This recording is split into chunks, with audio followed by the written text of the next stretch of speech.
Hey guys, welcome back to a brand new play-by-play video. And in this video, I'm going to be playing some Mordred solo, but I'm also going to be showcasing to all of you guys how to play in a matchup where you're against a ranged character, into a ranged character. Now this can be applied to hunters, most mages, or just really anything that is a range pick that can just kind of make your life bad. So we're into a Cupid solo. It's going to be a pretty painful matchup, and I think a lot of people really struggle into this stuff. So I'm going to try to showcase, how you can get away with the laning phase and how to, get ahead as a result and kind of, survive it. Because once the laning phase is over, a lot of these range picks will really begin to fall off. You just kind of need to survive and not feed up until then. So, biggest thing is going to be just focusing on the wave. You're going to have a lot of players who really are going to make an effort to try and hit the other guy, if they're on a pick like Cupid or whatever the case might be. There's definitely a time and place for that, and it's not bad to actually fight, but what you should try to think about is the fact that when I am playing a tank, right, when I'm playing a frontliner, I have an opportunity to be stronger later on in the game because I'm just going to provide more value. So I just need to get there, right? Kind of have to think about it like I'm scaling. If I'm even or ahead, we will win this game. So let me just, keep that assumption in mind and play according to that. Now you're going to notice with my build here, I have beads, which is pretty customary on Mordred into ICC. That's why I have that. But you could go shell instead if you need to. And we have a ton of health pots. Now why do we have that? Well, because what does Cupid want to do? He wants to poke, right? So if we just have a bunch of health pots, we can kind of get away with that issue from, ever really materializing. We shove the wave while he goes to those backs. That means minions are going to be pushing into his tower, which is really bad for him, and we just take some time to go get rocks. And even already, from literally just playing to farm, not looking to fight him, and completely ignoring everything else, despite the fact that we took a little bit of poke and all that stuff, we are already ahead. And we're just going to kind of continue that momentum, stay away from, obviously, his random, damage spikes that he can do with his heart bomb and stuff. Try to get a little bit of damage off on him, but again, focused on the wave. We'll go to the totem, we can go to chest camp afterwards, and slowly but surely we're already getting ahead. We continue to do this by staying healthy. Jungle ganks are going to be really hard, to be done on us, and obviously we have this defensive relic. And, when the time comes, we'll look for a fight, but until then, I'm totally fine with just getting littles off this chest camp, keeping my wave tension, throwing some abilities out, walking away from the wave so he's not hitting us and the wave's not really, fully aggroing us either, and then just going straight back to whatever we were doing. It's just a simple thing of keeping your wave pressure up to the best ability you can. If you have somebody, walking over to a camp that you're on, try to walk away, and again, preserve your health bar. That's the most important thing. Even if sometimes you're going to be losing some gold and whatnot, it is what it is. Just make sure you are staying capable of being able to do something, because eventually, as you're going to begin to see, you actually do have the potential to kind of win and fight in these lanes, and we're going to try to showcase that super soon, hopefully. So we get that wave cleared out. These rocks should be coming up kind of soon. I actually wasn't paying all too much attention. It's every 90 seconds, and each of these rocks give you 2 strength and 2 int per rock. So next ones will be like, what, 450 or whatever. We're going to just ult over here so we contain and, kind of continue our wave pressure. Wave pressure is established. Now we can run straight to blue. Yes, we don't have ult. Our jungler's with us. Even if they're not, we can hover this blue just to force their jungler to rotate, which they did. And, in this spot, I've got wave pressure. I know how strong I am. But if we weren't, if we weren't sure of how strong we were, or we just didn't have our jungler around, we just played a, bring the people over. Make sure they split the camp and walk back. We never need to contest this if we don't feel strong enough. But, I mean, they're really sticking to this, so I'll give them an opportunity to get owned a bit. Wilix could fast TP back, so I'm going to play a little bit safe here. Fen jumps in. We're going to look for the root here on the Vulcan. And even though we'll probably lose our Fen, we get another kill out of it. We can start to back up, and I'm still very healthy, so I'm not super concerned. My Merlin is finally coming over now. So I'll just dash through here. Avoid the knock up, and we start to back up now. Again, it kind of was a 2v3 for like a very long time. Oh, he's owning. Sorry, I should have came back. My bad. I went to rocks a little bit. I completely forgot they were still down. Again, that's the thing of talking and not remembering all the timers because you're like not super focused. sometimes you get a bit off. I could have helped to fight, but the point stands that what did we eventually end up doing? Well, you know, they sent the mid laner over to help. It would have been really bad if he never came. So we ended up trading, but we got more kills eventually. We had a mid-wave shoving in, so our Merlin got ahead.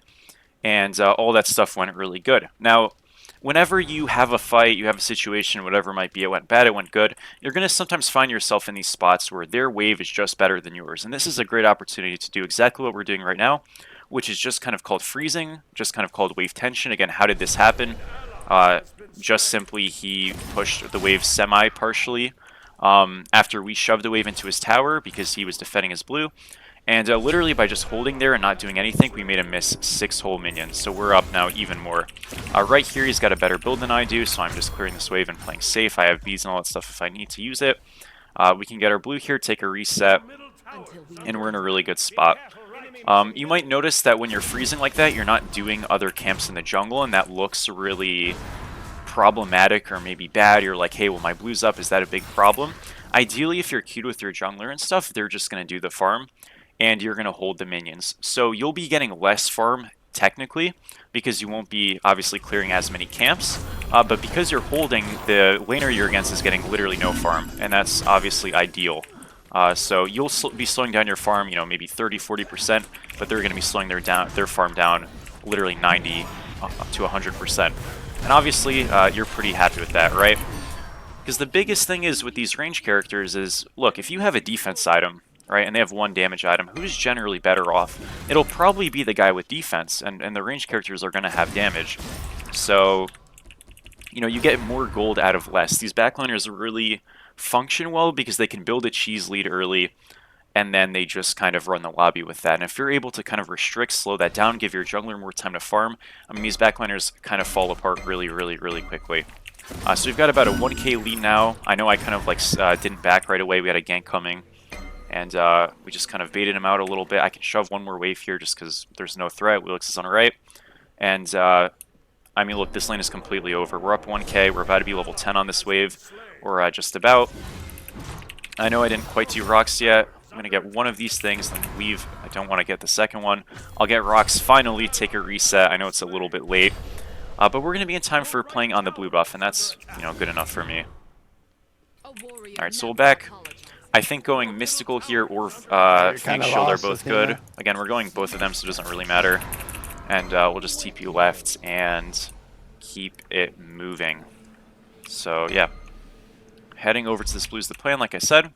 We'll try to get there. If they show, like, a ton of people, not a big deal. I can always just, like, leave, right?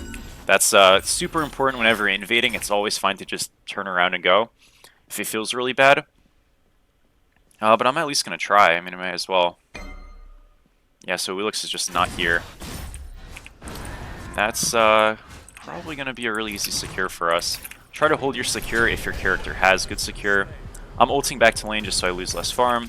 And then, yeah, I mean, we're feeling good. Not too much to say about it. Come on, man. What happened? Okay. I'm going to head over to mid here. We'll see if we can do something. We got wave pressure, so we can kind of rotate back. It's just good to, like, check, see if something's, you know, happening that I can impact. Because, again, we're farming just retreat first. It, Thana. Just retreat. You're noticing also... Here, let me just meet this guy. You're noticing also...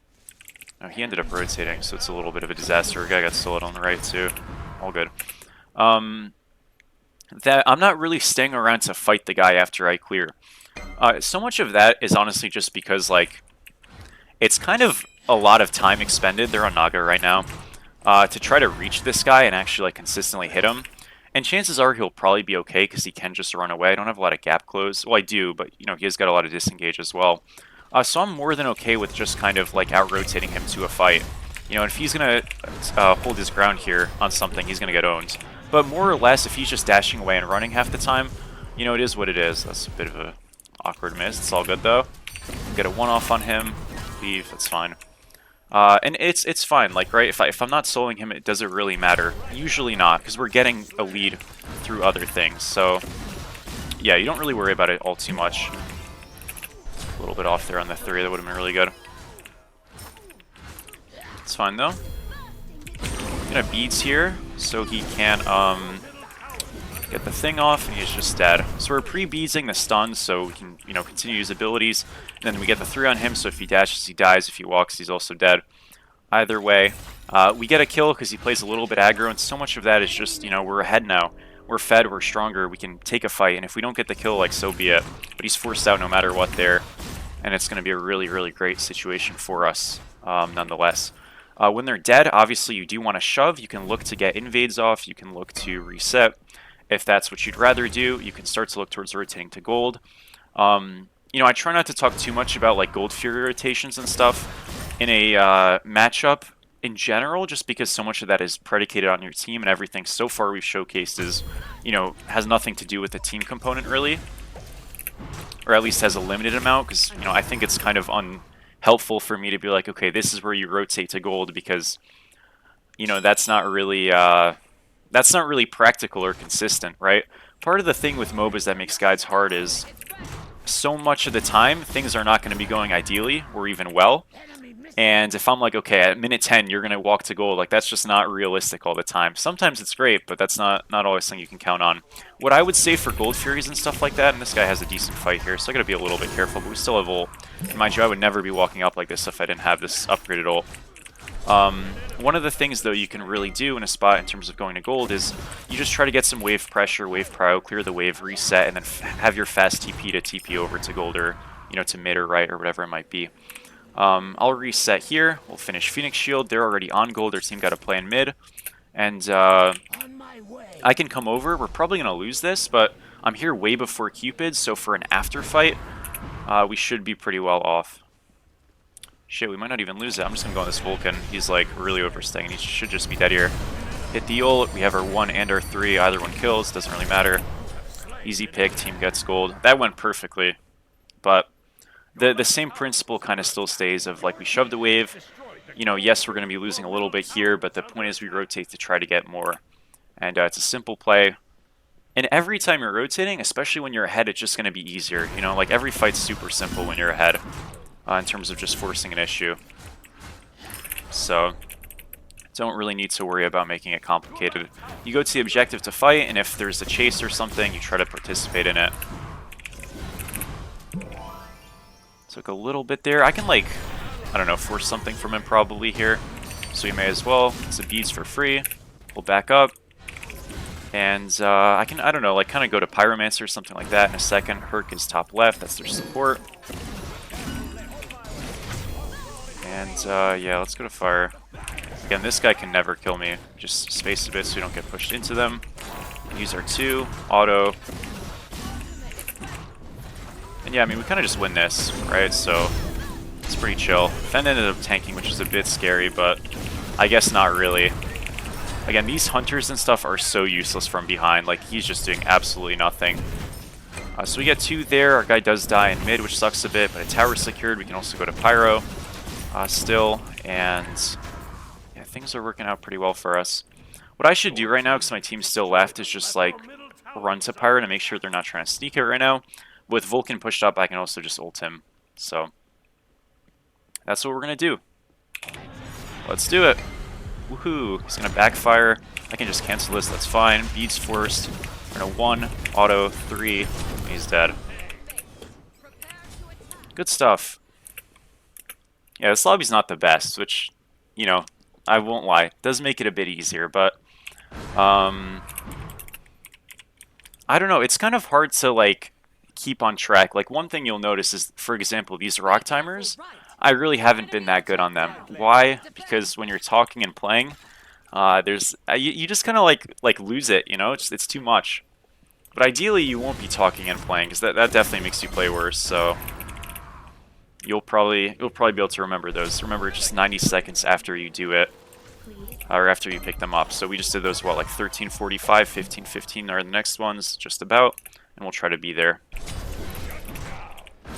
I can shove right here. Oh, I just missed. Yikes. It's alright. We'll just play for buffs. Is this up here? It is. Red's a lot more important than blue, so I'd much rather steal that. It's so good on, like, every character ever. Okay, that was really lazy by me. I almost lost that. I definitely should have held something there and been a little less lazy on it. Remember, this guy's got no beads, so even if he backsteps us, still probably in some trouble here. Kind of missed a little bit, so he might be fine. No, he's still dead. Yeah, I mean, I played that really bad, but hey, it's fun to be ahead, isn't it?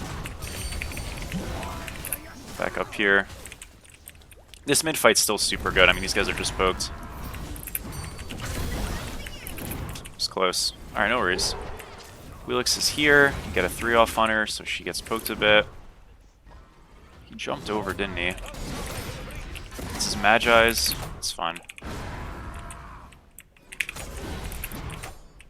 Just like make sure we don't get knocked up, right? That'd be bad. There we go. Shove here. Remember, these guys are poked. And it should be pretty easy.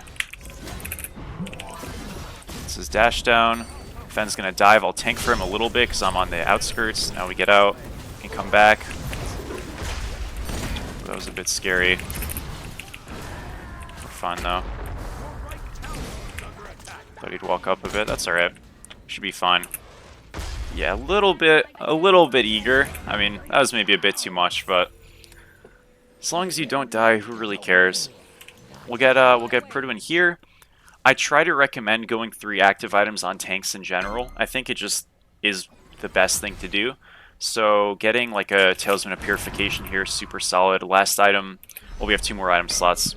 You know, next item could be like a Magi's or something, and then last item could be a Stampede. That's a really solid triple active item build. Again, you don't have to go 3. Sometimes you'll choose other stuff, but you really can never go wrong. Active items are so strong, and they just give so much team fight value that realistically, you always should be going them on a tank. There's not a big reason not to. I know it's a bit weird to use them all, and you might not even use them like super effectively, but just the value of having them makes the other team realize you have them, and oftentimes, I mean, it's just like a big boon. You'll never go wrong having them is the point. We're gonna ult to this Cupid. This is dash, and he's cooked here. Beads. Okay, maybe he's alright. He had ult still. We forced it though, so that's what matters. And no reason to not W key. There we go. You also could, by the way, like, let's say you go team beats here. You can go like a Glad Shield next. And a lot of, if not all of my Mordred builds, I don't go Glad Shield. It's not because the item's bad or anything. In fact, it's quite good. Mystical is just so strong right now. And obviously Phoenix is great, Purduin's great. That I usually just don't find the space for it, especially with going active items, but it's absolutely fine to go. And if you want to go it, feel free. You got his thing, we pop Purduin in the air, and yeah, again, you can pop your active items while using other abilities, and he is just cooked. We're tanking, his Vulcan got sundered, and he's going to die to Fen. He just shoved mid. Ooh. Hold up, that was a little rough. I thought he had him, so I got off. My fault. Alright, it's all good, we'll just leave. No worries. Alright, let's see. Red should be up. We can go do that. Rock should be up. Team's getting gold and stuff. We're just having fun up here. The enemy team has destroyed the gold. Okay.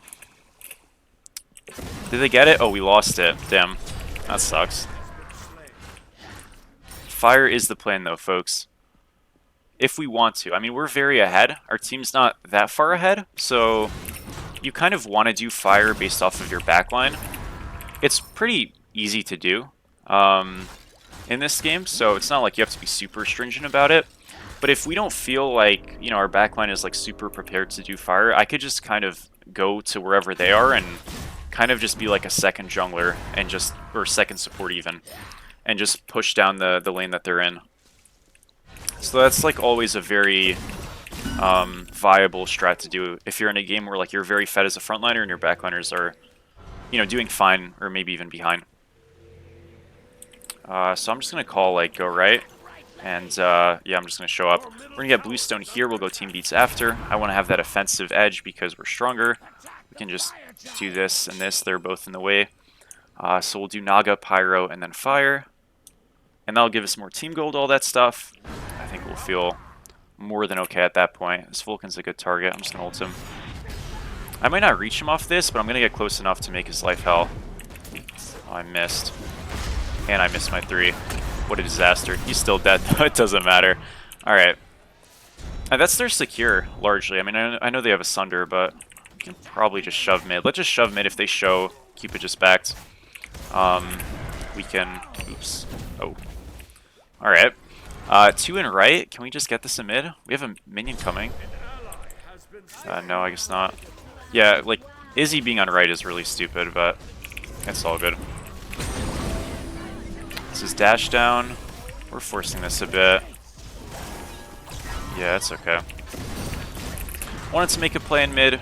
Didn't really happen. It's fine. We just have to go to Pyro. There's just no reason she should be in right. It's fine, though. Yeah, we'll play Pyro, and then after that, you know, other stuff can happen. It sucks kind of getting slowed down for no reason, but just how some games are. We'll back here, get team beads, and then... Yeah. Where do I want to go next? So I think Spectral is like always good because they have triple auto attack with a Wheelix, Cupid, and on her. You'll never go wrong with that. If you want to go like Nemean or something instead, also fine. If you want to go Spectral into Glad Shield, that's cool. If you want to go Spectral into an active item like, I don't know, Circe's or Nemean, also cool. The point is you have plenty of options, and honestly whatever you like is probably okay as long as it's, you know, serves a purpose. It's Vulcan ult for free. And this guy is not very scary. In fact, he's not scary at all. So I'm just going to ult him. I feel like we can just kind of kill him. I know he's a tank, but they lose their tank, and it's going to be real rough. That's team beats down. He's just dead. I think we can probably just shove a lane. I know this on her splitting, but like, honestly, who cares? I can back to cover. I mean, that's fine. We literally never die here. A lot of people will try to be like sneaky and send a second or send a third person to hover this on her splitting. It seriously doesn't matter. Like, we just always kill him. Yeah, again, I'm not sure why we're in mid still. I should be able to kill this guy. He's gonna jump over this wall. Nope, never mind. That's a good impale. He's still dead here. Cool. What's this build? I mean, I want to just like do gold. Oh, he is super dead. Probably. Abilities kind of soon. Little ward to the left. Okay, the movement speed might save him. Definitely will save him. That's alright. Let's just do gold. Notice how like we never went to the objectives? That's it's a bit sad.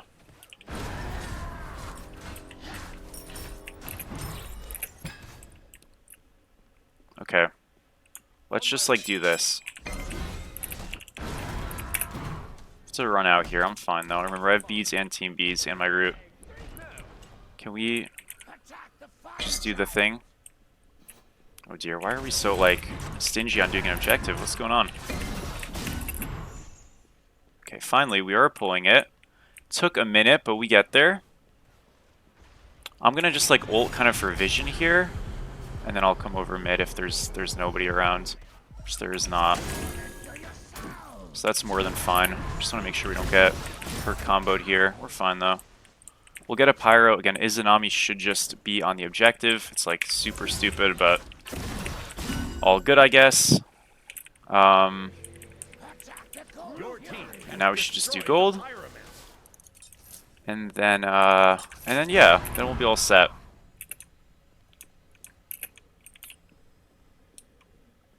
So why do we want gold really bad? Well, quite frankly, I mean, it's just you're giving your team value. That's the most obvious answer. But the other part of it is just you want to get, what is it called?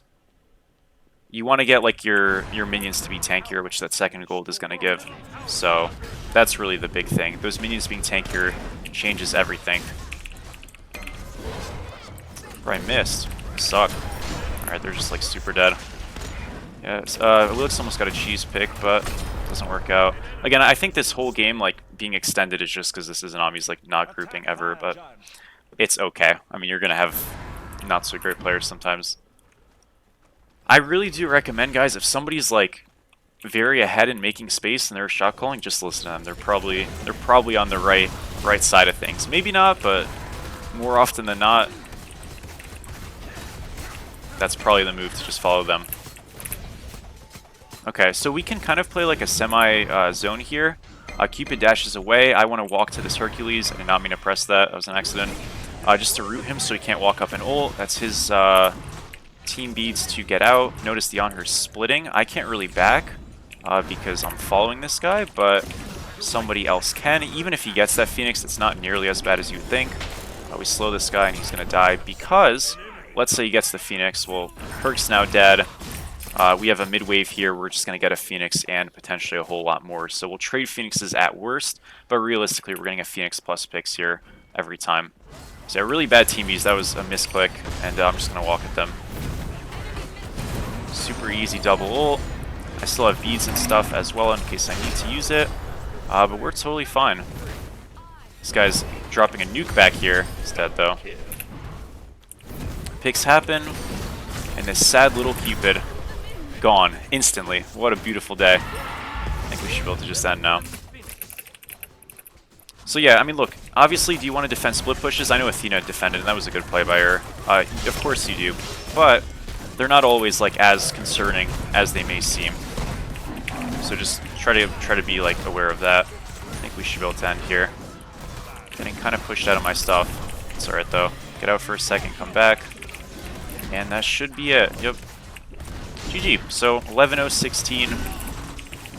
Pretty solid, smooth one, and I hope, you know, it showcased that even with these, you know, backliner solos obviously not being as prevalent or popular as they used to be, there's still definitely picks sometimes, whether it's, you know, Cupid, and obviously if you're into a mage solo like Anubis, it's a little bit different, but the principles are still very much the same.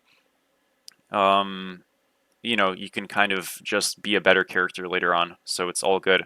Damage-wise, we did 45k, great gold per minute, and that'll be that, another win, and I think with that win, we're like around top 10, so awesome stuff, and yeah, thank you guys for watching as always. I really do appreciate it, and I will catch you all in the next one. Peace out.